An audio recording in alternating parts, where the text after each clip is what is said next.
Hospitals are supposed to offer us some sense of security, but sometimes while there we see things that shouldn't be. Other times we don't see the things that are. Stay tuned for part 2 of more true hospital ghost stories.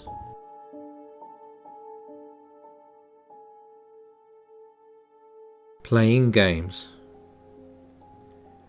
Gabby and Mark had 3 children, and unfortunately one of them grew very ill, and he was confined to hospital. Things were not looking good for the sick child, and because of this, the family were living for a time at the hospital. One night, Gabby was walking down one of the corridors of the hospital, and she was going through to the room where the family was staying. She was carrying her 10-month-old, and walking next to her was her 4-year-old daughter. As she was walking, she noticed that the 10-month-old was giggling. The toddler would duck behind Gabby's shoulder and then look out and giggle, and then he would hide again as if someone was playing peekaboo with him. Gabby was amused by her child's cute behaviour and looked around to see what her toddler was giggling at, but she didn't see anything around. The toddler kept doing this as they walked down the long corridor, and so Gabby looked down at her other child and noticed that the 4-year-old was giggling as well. Gabby started to get a strange feeling about it and first tried to ignore it. But as both her children were giggling, curiosity got the better of her, and she asked her 4-year-old daughter, "What are you guys laughing at?" The 4-year-old daughter pointed into the empty corridor in front of them, smiling, and said that their older brother, the one who was sick, was playing hide and seek with them. Gabby stared down that empty corridor and saw nothing. Then she felt a chill run down her spine, and a horrible feeling came over her. Moments later, she was approached by the hospital staff and told that unfortunately her sick son had just passed away. Rest in peace, little one. Elevated fear. Hayley had been working at this hospital for some time now, and she knew the place back to front. One night she had to make her way downstairs to go and get something from another ward. Normally she would just walk down the stairs, but as she was starting to get tired, she decided that she would take the elevator down. She pressed the button and waited as the elevator moved to her level. As she waited, some of her colleagues walked past the corridor and waved. Hayley gave them a wave and a smile, and then the elevator doors opened up in front of her, and she stepped inside. She was the only person in the elevator, but at this time of night it was not unusual. Inside the elevator, she turned to face the doors again and waited for the doors to close.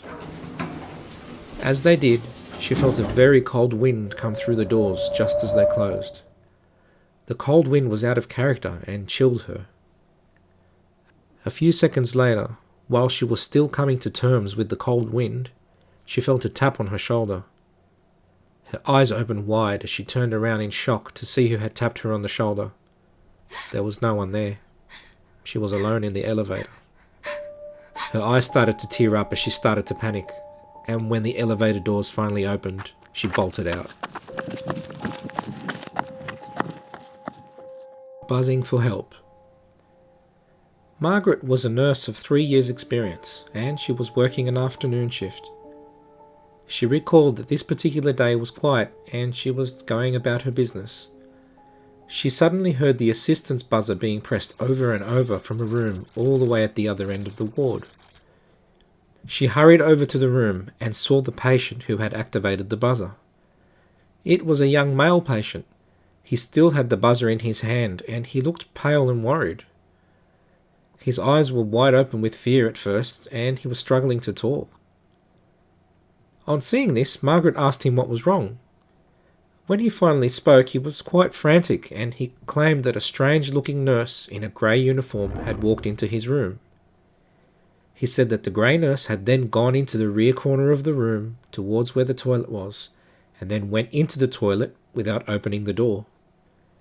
He then added that she had been in there for quite a while without coming back out, and he was worried that something might have happened to her in the toilet.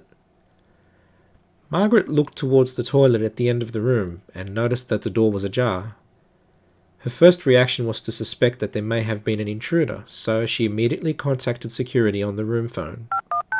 Security arrived quite quickly and searched the toilet and the room and found absolutely no one there.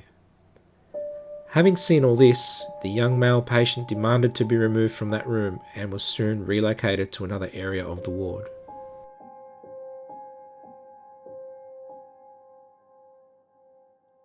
There was no one there a minute ago.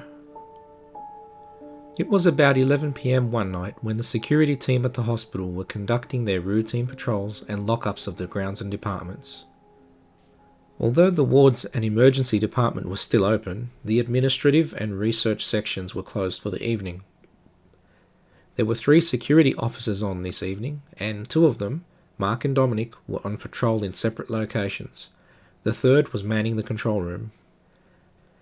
Mark recalled that he was checking an area at this time of the evening that was usually empty of any staff members.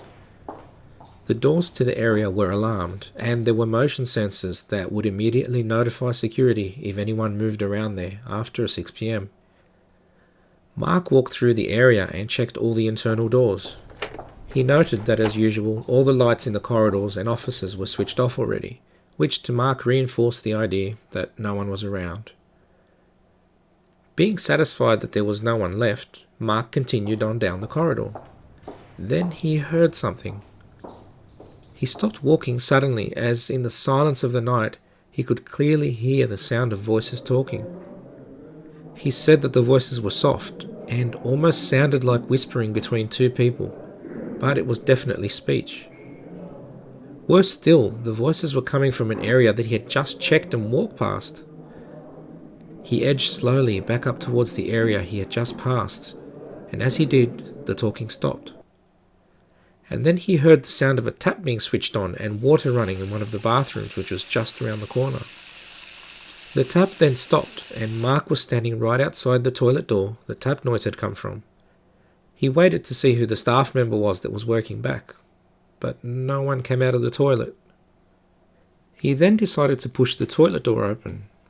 There was no one inside. Mark then radioed the control room as he looked up and down the darkened corridors to ask if anyone had activated any doors, but the answer was no.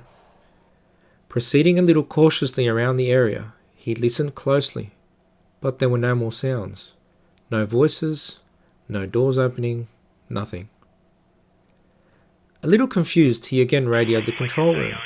This time the control room asked Dominic to go to the area as well to make sure that everything was okay. Together the 2 officers checked the entire area thoroughly, and on being told what Mark had experienced, Dominic even checked the sinks to see if they had any water in them, but they didn't. Scratching his head, Mark was annoyed because he knew what he had heard clearly, and yet there was nothing there. Knowing that it was just another one of those quirks that only a hospital can provide, the 2 security officers went about the rest of their shift.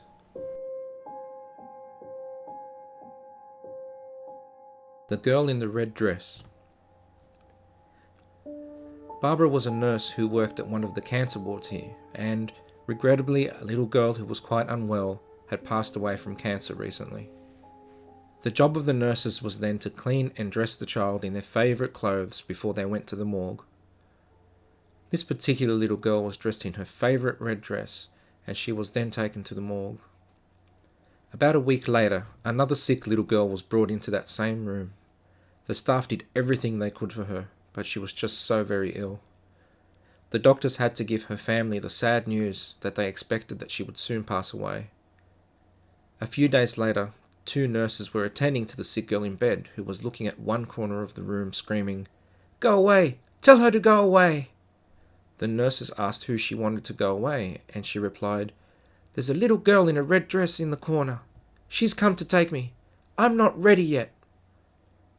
The nurses, realizing that this girl must be seeing the girl who had passed away earlier in the week, started to freak out, but said nothing to the girl. As days passed, this little girl's family came from all over the country to be with her as she was so sick. And once all her family had visited, she said to the nurses calmly, "Tell the girl in the red dress that she can take me now. I'm ready to go." A day or 2 later, she passed away peacefully. Rest in peace, little angels.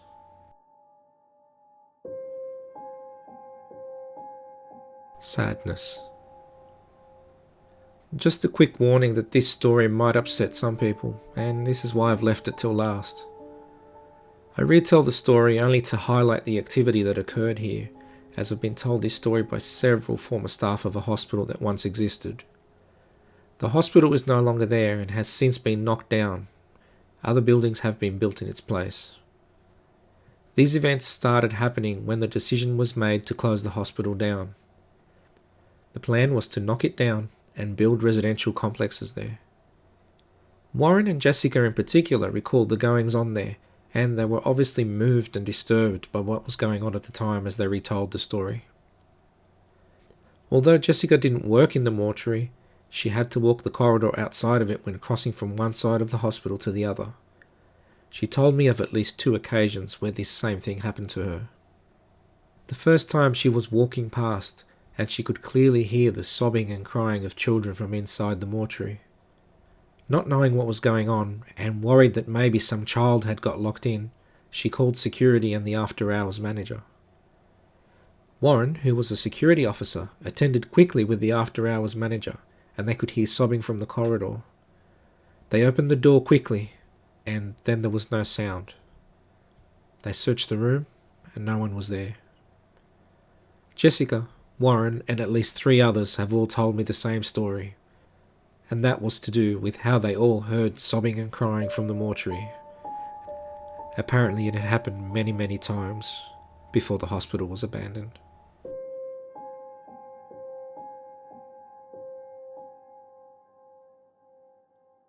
Subscribe if you like this video so that you can be notified when new ones are uploaded, and be sure to send us your true ghost stories. Our contact details are in the description below.